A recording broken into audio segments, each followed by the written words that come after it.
महुआ अपनी माँ और पिता को सिर्फ प्यार ही नहीं करती थी बल्कि उन्हें पूछती थी। वह अच्छी तरह से जानती थी कि विवेक और राधिका ने इतनी गरीबी में रहते हुए भी उसे कितने लाड़ प्यार से पाला है। वह हमेशा यही चाहती थी कि वह बड़ी होकर अपने माँ बाप का सहारा बने, लेकिन ऐसा नहीं हो पा रहा था। इसलिए महुआ अंदर ही अंदर घुट रही थी। बड़ी हवेली का दृश्य। पूरी हवेली को दुल्हन की तरह सजाया गया था। तरह तरह के फूल, खूबसूरत लाइट्स और रंग बिरंगी लड़ियां हवेली को जगमगा रही थी। बाहर पंडाल लगाकर फर्श बिछा दिए गए थे और पंगत लगा दी गई थी। आज सुबह से ही आसपास के गांव से लोगों का आना जाना लगा हुआ था और उन्हें खाना खिलाया जा रहा था।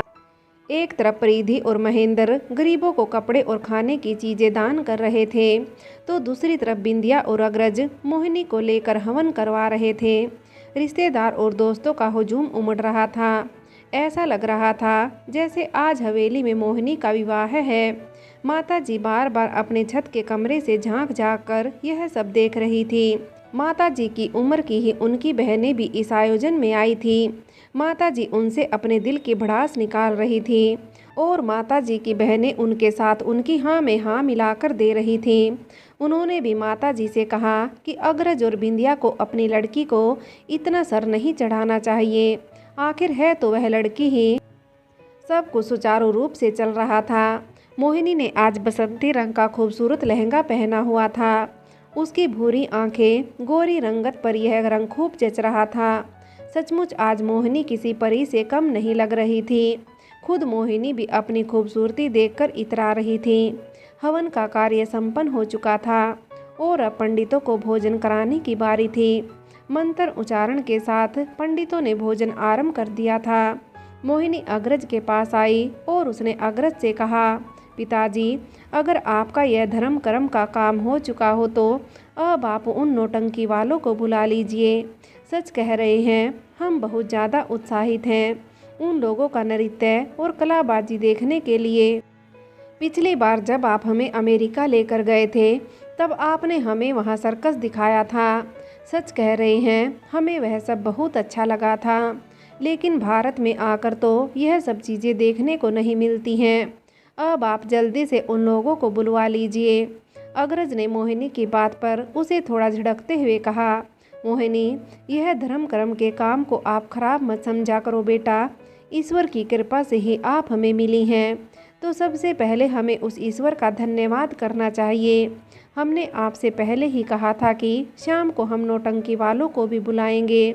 अब आप आराम से खाना खा लीजिए। अपने पिता की बात सुनकर मोहिनी कुछ बड़बड़ाती हुई बिंदिया के पास पहुंची। बिंदिया ने उसके बिगड़े हुए तेवर देखकर उससे कहा, क्या हुआ है, तुम्हारा मिजाज कुछ अच्छा नहीं लग रहा है। मोहिनी ने आंखें तरेतते हुए बिंदिया से कहा, कुछ नहीं माँ, आप नहीं समझेंगी। हमें तो लगता है आप ही पिताजी को यह सब करने के लिए कहती हैं। हमें समझ नहीं आता हम हमारा जन्मदिन अपने तरीके से क्यों नहीं मना सकते हैं।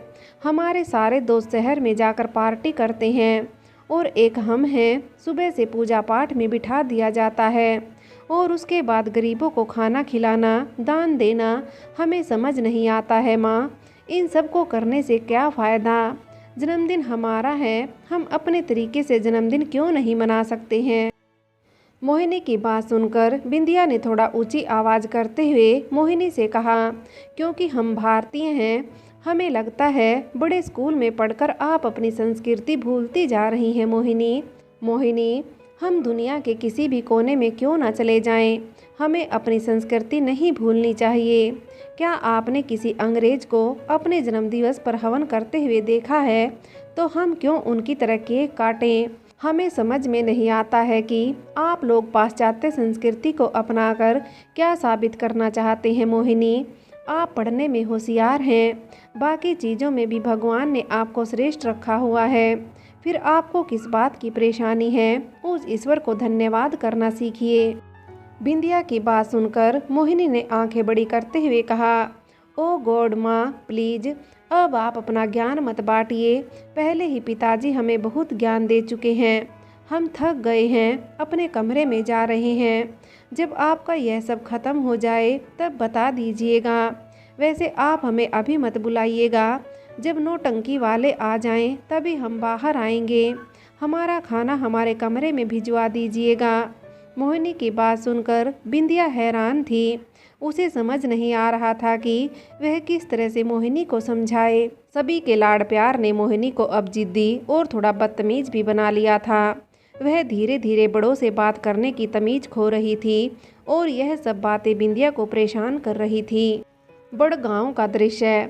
सुबह हो गई थी। कबीर सुबह सुबह महुआ के दरवाजे पर आकर खड़ा हो गया था और दरवाजे पर खड़ा खड़ा ही महुआ से कह रहा था, अगर तुम्हारा श्रृंगार खत्म हो गया हो तो अब बाहर आ जाओ। दद्दू जी कब से तुम्हारा इंतजार कर रहे हैं। जल्दी चलो, मंडली की बैलगाड़ी अब निकलने को तैयार है। अंदर महुआ और राधिका जल्दी जल्दी मंडली के दिए हुए कपड़े और गहने पहन रहे थे और जैसे ही महुआ ने राधिका को उस लाल रंग के खूबसूरत लहंगे में देखा, वह सीधे जाकर राधिका से लिपट गई। उसने राधिका से कहा, सचमुच में आप बहुत खूबसूरत लग रही हैं माँ। विवेक लेटा हुआ उन दोनों को देख रहा था। उसकी आंखों में आंसू थे। उसने राधिका से कहा, क्या तुम सचमुच तैयार हो राधिका? राधिका विवेक के पास गई और उसके सीने पर सिर रखकर उसने विवेक से कहा, जानती हूँ इन सब में तुम्हारी मर्जी नहीं है, लेकिन शायद हमारी किस्मत की यही मर्जी है, वरना तुम्हारे साथ ऐसा क्यों होता। तुम्हारे इलाज के लिए हमें पैसे चाहिए विवेक, और हमारी बेटी के भविष्य के लिए भी। और वैसे भी पति पत्नी एक दूसरे का सहारा बनते हैं, बोझ नहीं। मैं तुम्हारे ऊपर बोझ नहीं बनना चाहती। और कुछ तो मुझे आता नहीं, जो आता है उसी से कुछ कमाकर तुम्हारी सेवा कर दूं, तो इससे बड़ा सौभाग्य मेरे लिए कुछ नहीं होगा। बस तुम जल्दी से ठीक हो जाओ विवेक, सच कहती हूँ सब कुछ छोड़ देंगे। विवेक ने राधिका के सर पर हाथ फेरते हुए कहा, ठीक है राधिका, मैं तुम्हें नहीं रोकूंगा, और रोकूं भी किस हक से। अभी फिलहाल किसी लायक जो नहीं हूँ। और हाँ, तुमसे वादा करता हूँ, जिस दिन मैं ठीक हो जाऊँगा उस दिन तुम्हें यह सब नहीं करने दूँगा। अब तुम जाओ, अपना और महुआ का ख्याल रखना, मेरी चिंता मत करना। काकी आज कह कर गई थी कि वह सारा दिन मेरे पास ही रहेगी। राधिका जैसे ही उठकर खड़ी हुई, उसके कान का बाला विवेक के कपड़ों पर अटक गया था। राधिका ने अपना कान का बाला हटाते हुए अपनी कजरारी आंखों से विवेक की तरफ देखा। विवेक उसे देखता रह गया। सचमुच राधिका बहुत खूबसूरत लग रही थी। वह दोनों एक दूसरे को प्यार से देख रहे थे कि तभी महुआ उनके पास आकर खड़ी हो गई। उसने विवेक से कहा, माँ को देख लिया हो तो अब मुझे भी देख लो, मैं भी बहुत प्यारी लग रही हूँ पिताजी। महुआ की बात सुनकर विवेक और राधिका मुस्कुराने लगे। विवेक ने महुआ को देखा और फिर उससे कहा, तू तो है ही मेरी सबसे सुंदर परी, तुमसे सुंदर इस पूरी दुनिया में कोई नहीं मेरी बच्ची। आज तुम्हारा जन्मदिन है, तुम्हें और कुछ तो नहीं दे सकता हूँ, पर तुम्हें ढेर सारा आशीर्वाद दे रहा हूँ कि तुम अपनी ज़िंदगी में बहुत खुश रहो। महुआ, सारी खुशियाँ तुम्हें मिले। और इतना कहकर एक बार फिर विवेक की आंखों में आंसू आ गए। महुआ ने विवेक की आंखों से आंसू पोंछते हुए कहा, आज मेरा जन्मदिन है, आज आप सारा दिन हंसेंगे। वादा करिए मुझसे, मेरे लिए सबसे अच्छा तोहफा यही होगा कि मेरे पिताजी खुश रहेंगे। शाम को जब हम खेला दिखाकर वापस आएंगे, उसके बाद हमने आज फिर से बरगद के नीचे नाच गाना करना है। सभी लोग आ जाएंगे, आप भी तैयार रहना पिताजी। विवेक ने राधिका की तरफ देखा। राधिका ने भी गर्दन हिलाते हुए महुआ की बात का समर्थन किया। विवेक ने महुआ के सर पर हाथ फेरा और फिर महुआ और राधिका तैयार होकर झोपड़ी से बाहर आ गए। महुआ ने भी आज बसंती रंग का लहंगा पहना था और जैसे ही वह झोपड़ी से बाहर आई, कबीर उसे देखता रह गया। कबीर को इस तरह से एकटक घूरते हुए देखकर महुआ ने कबीर से कहा, तुम मुझे ऐसे क्यों घूर रहे हो? लग रहा है जैसे खा जाओगे। महुआ की बात पर कबीर ने हंसते हुए कहा, अरे तुम कोई गाजर मूली हो जो खा जाऊंगा? अरे बाबा, तुम अच्छी लग रही थी, ऐसे तो तुम धूल मिट्टी से सनी रहती हो। पहली बार तुम्हें ऐसे साफ सुथरा और श्रृंगार किए देखा है, इसलिए कुछ अलग लग रही थी तो देखने लगा। माफ़ कर दो जो तुम्हारी तरफ देखा, कहीं तुम मुझे अपनी आंखों से भस्म ही ना कर दो। कबीर की बात पर महुआ ने उसे घूरते हुए कहा, अगर मेरी आंखें तुम्हें भस्म कर देंगी तो मुझे देख ही क्यों रहे हो? चलो हटो मेरे रास्ते से। और ऐसा कहकर महुआ बरगद के पेड़ के पास जाकर खड़ी हो गई। महुआ को चिढ़ते हुए देखकर कबीर मुस्कुराते हुए उसे देख रहा था। महुआ और राधिका ने हाथ जोड़कर भगवान का ध्यान किया और फिर दोनों बैलगाड़ी पर बैठकर देवगढ़ की ओर निकल गए। हवेली का दृश्य। शाम होने को आई थी। मोहिनी अभी भी अपने कमरे में थी। अग्रज और बिंदिया ने कई बार उसे बुलाया, लेकिन वह अपने कमरे से बाहर नहीं आई। मालती उसे कमरे में ही खाना खिलाकर आ गई थी और फिर मोहिनी के बाकी दोस्तों का आना शुरू हो गया था। बिंदिया ने उसकी किसी सहेली से ही उसे लाने के लिए कहा। अपनी सहेली की आवाज़ सुनकर मोहिनी तुरंत कमरा खोलकर खड़ी हो गई। उसने मुस्कुराते हुए कहा, भगवान का बहुत बहुत शुक्रिया कि तुम लोगों को भेज दिया, वरना मेरे माता पिताजी सुबह से लेकर शाम तक मुझसे पूजा ही करवाते रहते। मोहिनी की सहेली ने मुस्कुराते हुए कहा, तो उसमें बुराई क्या है? मोहिनी ने बैठते हुए कहा, अच्छा भी क्या है, चलो खैर छोड़ो। तुम्हें पता है बस थोड़ी ही देर में नौटंकी वाले आने वाले हैं। चलो जल्दी से, तुम्हारे लिए मैंने सबसे आगे की सीट खाली रखवाई है। मोहिनी की बात सुनकर उसकी सहेलियां उसे लेकर स्टेज की ओर जाने लगी। हवेली के बाहर वाले हिस्से में नौटंकी के लिए पूरा स्टेज बना दिया था। तैयार होने के लिए उन लोगों को एक कमरा दिया था। महुआ और राधिका हवेली की शान शौकत देखकर हैरान थी। महुआ ने राधिका से कहा, माँ, इस घर में कितने लोग रहते होंगे? राधिका ने मुस्कुराते हुए कहा, पता नहीं बेटा। महुआ ने राधिका से कहा, काश हमारा घर भी इतना सुंदर होता। राधिका ने महुआ से कहा, तो क्या तुम्हें हमारा घर अच्छा नहीं लगता है?